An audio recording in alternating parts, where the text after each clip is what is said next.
दुनिया भले ही share market, mutual funds या निवेश के डिजिटल तरीकों को तवज्जो दे रही हो, लेकिन भारत में मिडिल क्लास अभी भी सोने को निवेश का सबसे भरोसेमंद जरिया मानता है।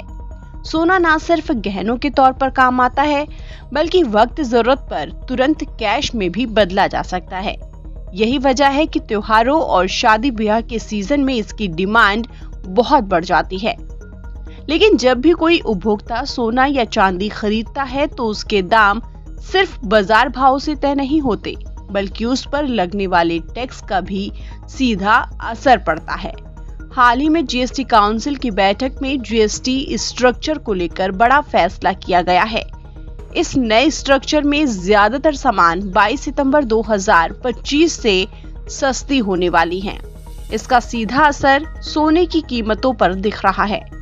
अब आम लोगों और निवेशकों के बीच यही सवाल घूम रहा है कि सोने चांदी पर अब कितना जीएसटी लगेगा। अगर आप भी फेस्टिवल सीजन में सोना खरीदने का प्लान बना रहे हैं तो जान लीजिए गोल्ड पर जीएसटी के क्या नियम हैं। सरकारी नियमों के मुताबिक सोना और चांदी पर 3% जीएसटी लगाया जाता है। यानी कि अगर सोने का बाजार भाव 1 लाख रुपए प्रति 10 ग्राम है तो उस पर 3,000 रुपए अतिरिक्त जीएसटी के रूप में देना होता है। इसी तरह चांदी पर भी जीएसटी की दर 3% लागू होती है। इसके अलावा अलग से ज्वेलरी पर मेकिंग चार्ज के तौर पर 5% जीएसटी वसूला जाता है। इस वजह से उपभोक्ताओं को सोने चांदी के गहने खरीदते समय असली दाम से ज्यादा राशि चुकानी पड़ती है। एग्जाम्पल के लिए मान लीजिए सोने का बाजार भाव 1 लाख रुपए प्रति 10 ग्राम है तो उस पर जीएसटी 3% यानी कि 3,000 रुपए लगेगी। इसके अलावा मेकिंग चार्ज 10% यानी 10,000 रुपए लगेगी। मेकिंग चार्ज पर भी 5% जीएसटी लगेगा यानी कि 500 रुपए। और इस हिसाब से ग्राहक को 10 ग्राम गोल्ड ज्वेलरी के लिए करीब 1,13,500 रुपए चुकाने होंगे।